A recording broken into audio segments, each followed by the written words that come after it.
Itu tak boleh tu. Atau menyakiti penerima. Menyakiti penerima tu, Pak, Assalamualaikum, sedekah Pak. Ada nak sedekah ke rumah. Tu paginya misalkan, dia 10.000. Sudah pagi tu, Pak, apa sekadang kau badan tak malu tak sedekah kau. Itu habis itu Pak. Jangan tersakit hatinya. Atau orang meminjam piti. Tak bayar hutangnya lah Pak. Ya, dah second kali diminta tak dibayar juga, diminta tak dibayar juga. Akhirnya bapak berkata saja sama dia tu, Pak, hutang yang dulu tak usah dibayar lagi ya. Sudah saya jadikan sedekah. Itu pahala tu Pak, besar pahalanya tu. Tapi kalau Pak sambung lo, besok kalau nak kata lo bayar hutang je meminjamnya rendah. Itu habis itu Pak. Itu azan nama tu Pak, menyakiti penerima.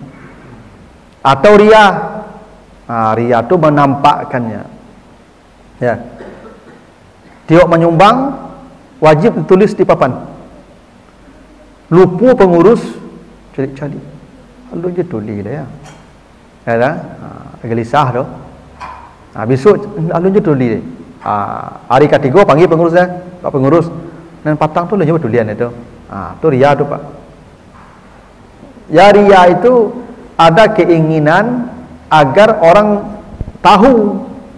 Kalau pengurus yang menuliskannya ya tidak apa-apa, biasa aja. Kan administrasi namanya. Yang tidak boleh itu kita yang minta dituliskan. Ya, artinya ada kegembiraan kita kalau amal kita diketahui orang. Ciri orang ria itu Ibu, gembira dipuji, kecewa tidak dihargai. Itu tanda ria itu. Tanda orang ria itu gembira dipuji, ya, kecewa tidak dihargai. Itu tanda ria itu. Nah, orang yang selamat di padang mahsyar itu saat panas yang tadi digambarkan itu, salah satu yang tujuh itu adalah orang yang bersedekah. Ketika tangan kanannya memberi, tangan kirinya tidak tahu Pak. Makanya dulu Pak ada orang-orang saleh bersedekah, itu ditaruh saja di bawah lantai Pak, di bawah karpet misalnya. Jadi nanti siapa yang dapat ya sudah, dia lah bersedekah. Sehingga dia tidak pernah tahu ke siapa dia bersedekah. Sebab kalau kita tahu kepada siapa kita memberi, ada masanya kita ungkit pemberian itu. Ya, paling tidak kita merasa berbuat baik pada dia. Menghindari itu dia tidak mau. Ya, memberi langsung, tapi dikasih saja di bawah karpet itu. Nanti siapa yang dapat, ambillah. Berarti dia bersedekah kepada orang itu. Itu makanya Bapak Ibu, ya, kalau Bapak Ibu bersedekah, jangan ribut memberitahukannya. Memang tidak salah, karena ada Al-Quran, ada ayat dalam Al-Quran membolehkan. In tubdus sadaqat fani'imma hiya. Begitu di ayat 271 ya, surah Al-Baqarah. Jika kamu menampakkan sedekah, itu bagus. Karena boleh jadi karena kalau kita tampakkan, kita memotivasi orang. Saya 1 juta. Orang yang di ujung tu calik-calik, di ibu ko menggali bakwan 1 juta bersedekah. Ambo menggali ame di pasar. 4 juta cik ibu menggali ame tadi. Aku ibu yang menggali bakwan 1 juta, aku 5 juta sedekah tu mah. 1 juta yang pertama yang tadi tambah 4 juta yang dari ibu tadi tu. Kan bagus tu. Kalau tujuannya memotivasi orang. Tapi hati-hati, setan santiang ibu. Hanya setan kau lah panjang jam terbangnya kau. Ya. Kalau tidak akan merasa aman hati kita rasanya dari ria, sembunyikan saja. Ya, wa in tukhfuha wa tu'tuhal fuqara, itu yang jauh lebih baik. Kalau kau sembunyikan sedekahmu, itu yang lebih baik. Ya. Nah, jadi tidak semua orang yang bersedekah itu yang aman di padang mahsyar. Orang yang bersedekah yang ikhlas dalam sedekah. Tanda dia ikhlas itu dia tidak penting orang akan menghargai atau tidak.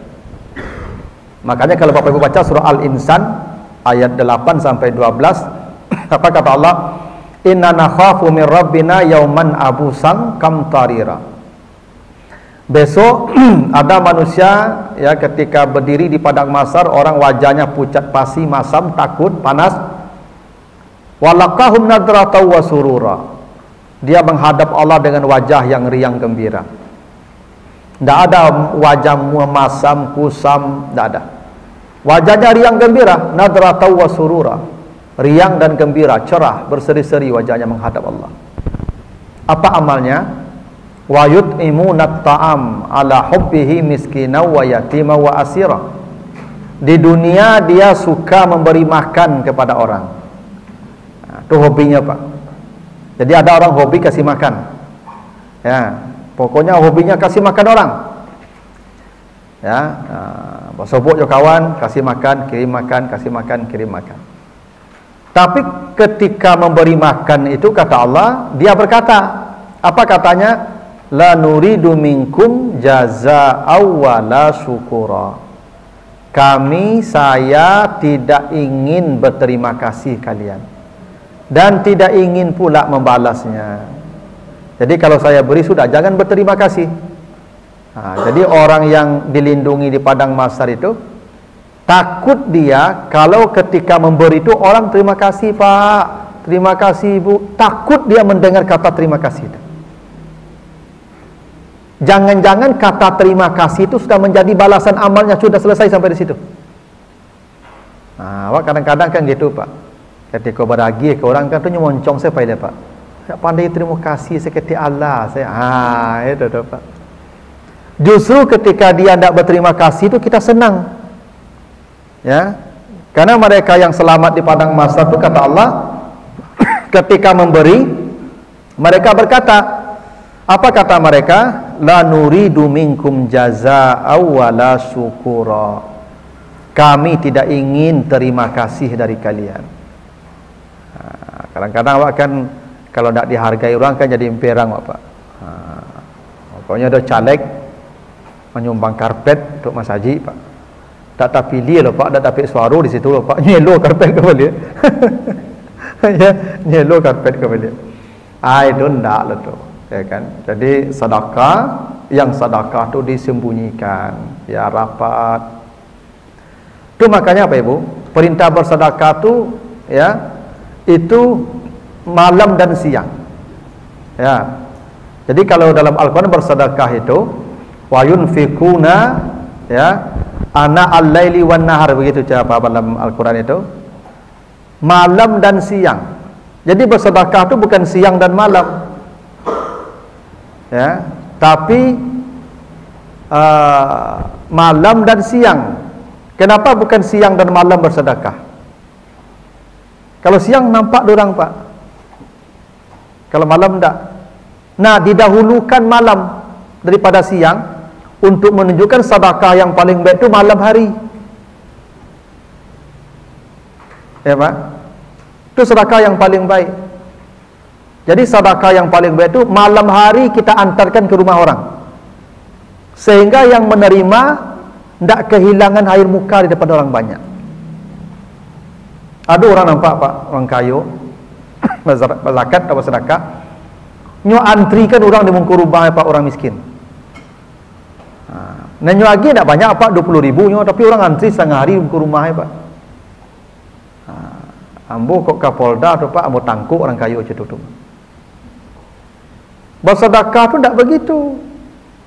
Bersedekah itu sembunyikan, baik ya kita memberi maupun penerimanya. Itu makanya sedekah itu ya sirran wa alaniyah, sembunyi-sembunyi dan terang-terangan. Berarti sembunyi-sembunyi dahulukan. Ya. Malam, makanya Umar bin Khattab tu malam-malam jalan tu, Pak, mencari orang-orang yang kelaparan malam hari itu. Karena sedekah yang paling baik itu di tengah malam. Itu makanya, Pak, kalau kabar lagi ke orang malam antan ke rumahnya, Pak, jangan nampak diorang. Apa tak nampak diorang beragi, yang menerima pun tak nampak diorang, maksudnya menerima sedekah. Itu yang paling baik itu, Pak.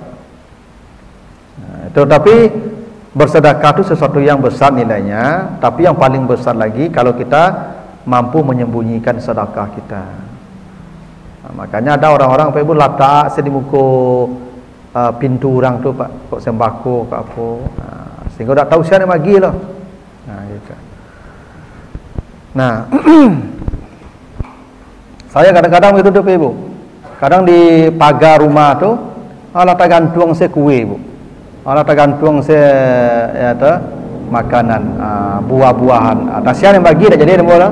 Tapi dia berletak di pagar rumah Bu, masuk kalau tu ada orang bagi ambo tu. Aku bawa sekali dalam lah. Ada sering begitu tu Pak. Kita jamaah ada yang ngasih, tapi akhirnya telepon juga. Ya, aduh tadi buah titik. Ya begitulah harusnya. Ya, diantar ke rumah tu, jangan tahu orang masuk baragi Pak, itu yang rancak. Nah, itu hadis yang pertama Bu ya, hadis muttafaq alaih. Jadi sedekah itu yang pertama menyelamatkan manusia nanti di padang mahsyar. Tapi dengan catatan, ya, jangan sibuk memberitahukannya pada orang. Hadis kedua, hadis dari Uqbah bin Amir, hadis riwayat Ibnu Hibban dan Al-Hakim. Kullu mri'in fi zilli sadaqatihi hatta yufsala bainan nas. Semua orang akan berada dalam lindungan sedekahnya sampai hisab di antara manusia selesai. Ini hebatnya Pak. Sejak mulai kematian sampai selesai berhisab, kata Nabi, semua orang akan dilindungi sedekahnya. Hebat sedekah tu Pak. Bapak Ibu kalau mati, maka ketika mati itu matinya akan terasa indah, terasa nikmat karena sedekahnya. Itu kenapa manusia ketika mati itu minta bersedekah tu Pak. Karena orang yang kiki itu, ya, seperti apa payah, ya, piti keluar dari sakunya, citulah ngok payah tu. Ya. Makanya yang rajin bersedekah tu matinya ringan. Nah, ketika manusia di alam barzah, ya sedekah tu yang datang tu Pak, menjadi pelindung. Ya, makanya ada cerita Pak ya. Cerita tayo tidak, cerita. Ya ini guru ambo dulu memotivasi bersedekah, ada ceritanya. Jadi kecilnya ada seorang suami dulu ya menyuruh istrinya beli martabak Mesir. Ya beli martabak lah. Beli martabak beko ya. Bawa pergi ke raja. Tinggallah piti untuk beli martabak ke orang rumah kau. Lapai ya suami pergi ke raja, pergilah ke pasar beli martabak. Belilah martabak ciek. Lah bawa pulang. Menjalan sampai ke rumah, ada orang minta-minta. Assalamualaikum, waalaikumsalam, Bapak minta sedekah Ibu. Suaminya kok nak ada meninggal piti tu Ibu. Ya, piti ditinggal untuk beli martabak warna saja. Suami simpilik tu kok. Suami cekil lah kok Pak. Pak, mohon maaf Pak, ambo nak do piti lo. Suami ambo nak meninggal piti tadi lo untuk apa saya untuk belanja saya tadinya. Tu Ibu yang adonya, kecik pengemis sedih. Ngotot dah Pak. Ibu yang adonya. Ialah martabak cik Pak kecik kan. Tapi untuk suami ambo. Anda balik Ibu martabak tu selah je. Kau ya. Yang martabak tu selah je. Ada ibu dia Pak, dia keciknya tak makan, yang biasalah orang mengemis kan. Apa buat saja je. Apa buat lah martabak kau dapat, buatlah. Lah pulanglah tanpa martabak. Tu tiba pulang suami siang. Tanyalah, lah jadi beli martabak dia cik suami. Lah dah. Mana bawa hari dia? Itulah dah. Tadi menjelang sampai rumah ada orang minta-minta. Nyo ibu ambo dak do piti tu bagian sama martabak kayaknya. Cak kau. Tapuk langsung ke rumah Pak. Dia terlamu teragak martabak ke bagian saya kayaknya tapuk. Mati langsung ke rumah Pak. Ini karyawan tapuk kan mati. Ya Pak. Lah mati tentu kubur kan otopsi tak ada zaman dulu Pak. Lah kubur. Lah di kuburan pai orang tu tiba malaikat makan angkir Pak. Tanya lah ma rabbuka atau ma rabbuki. Anto sibuk kau Pak. Ma nabiyuki. Anto siapa? Dah 3 kali tanya lah bangkit sugah malaikat Pak dah berjawab dah. Nyotokok Pak. Tapi nyotokok tak kanai ibu tadi Pak. Nyotokok dia malaikat jelek Pak. Tak jo kanai lah Pak. 3 kali ditokok Pak tak kanai lah. Kira martabak tadi mambek Pak. Tu. Tapi ibu jangan salah paham loh. Kau kok mati tak kamu tabak cik aman dah betul tu. Nah itu apa nama itu, cerita untuk memotivasi bersedekah lah. Tapi artinya kata Nabi, jadi semua orang dilindungi oleh sedekahnya sampai hisab selesai. Bagaimana cara sedekah melindungi? Wallahu a'lam lah.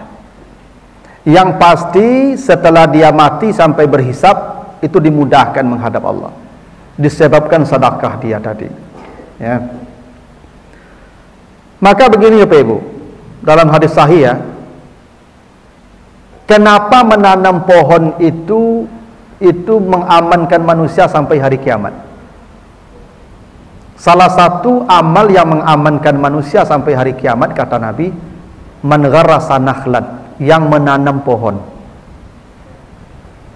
Karena kata Nabi, Pak, pohon yang kita tanam itu kalau berbuah itu sedekah dia. Walaupun baru nak makan, walaupun burung, walaupun kelelawar yang makan, itu sedekah dia kalau berbuah. Kalau tidak berbuah, daun-daunnya yang dimakan ulat itu sedekah dia sampai hari kiamat. Jadi pohon itu makanya ya mengamankan manusia sampai hari kiamat, karena itu sedekah orang yang menanam. Awak makan durian tu Pak, kan tak awak yang menanam tu Pak. Durian itu kan nenek dulu menanam tu Pak. Karena durian zaman sisuk kan tak bisa panen 5 tahun lah Pak. Kadang durian ku bertunggu 10 tahun baru Pak. Ya. Tapi orang yang menanam durian tu Pak, itu bersedekah sampai hari kiamat tu Pak. Ya. Air yang ditahan di akar-akar durian tu Pak, nanti diminum orang, itu sedekah dia. Ya. Daun yang dimakan ulat, sedekah dia. Ya. Kok jatuh buahnya dimakan harimau, dimakan baru, itu sedekah dia. Itu kenapa yang menanam pohon, kata Nabi, itu yang diamankan Allah sampai hari kiamat. Itu buktinya semua orang dilindungi oleh sedekahnya sampai berhisab selesai. Kan kalau dalam hadis Abu Daud itu ada 7 Pak ya. Ada 7 yang mengamankan manusia, yang mengajarkan ilmu. Mengajarkan ilmu ke bersedekah namanya Bapak Ibu ya. Ambo dapat piti Bapak Ibu. Mungkin piti ambo dah banyak lah, tapi ambo berilmu. Maka ambo bagi ilmu ambo ko sama bersedekah. Kau tu maka sedekah kaji nama kalau istilah awak Pak. Sedekah ambo ko Pak. Maka guru-guru tu Pak, tu bersedekah tu Pak. Ketikanya mengajar murid-murid tu. Nah, baru yang mengalirkan sungai. Ibu bapak yang membuat apa nama tu, saluran irigasi tu Pak. Mengalirlah sapu ke sawah-sawah, tak sedekah tu Pak tu. Mengalir ke perkampungan, sedekah tu Pak. Atau yang menggali sumur, ya, atau yang tadi menanam pohon, atau yang mewariskan mushaf, atau yang membangun masjid, itu semua itu kata Nabi melindungi orang sampai hari kiamat. Jadi kalau ibu punya amal menggali sumur, ada jamaah bu ibu, ya, minta tolong carikan pesantren untuk dibuatkan sumur bor. Bo cari. Alhamdulillah dapat di bypass Kopa dan di samping TVRI yang di perkampungan Menengkabau tu Pak. Itu pesantren itu Pak. Itu ayinya kumuh Pak, santri cukup banyak lah. Gata-gata kulit-kulit anak-anak tu Pak. Ibu tu mau digalikan sumur bor Pak. Masya Allah gembiranya orang-orang situ tu Pak, dapat sumur bor air berasi. Ibu kau dia saking sanangnya Pak, nyubuin cik lain Pak, 2 nyubuin jadinya.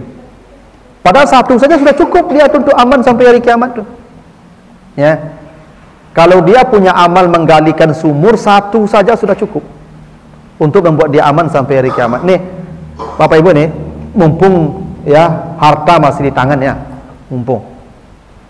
Cobalah Bapak Ibu cari sekolah, masjid, musala yang alun-alun sumurnya Pak, atau airnya masih belum berasi.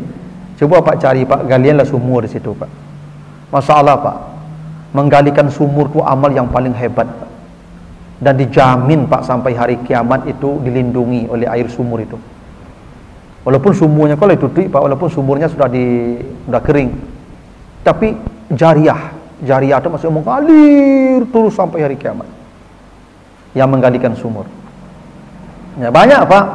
Ya, sekolah pesantren yang sulit air atau masjid yang belum ada air yang memadai untuk berwuduknya, galikanlah sumur tu Pak.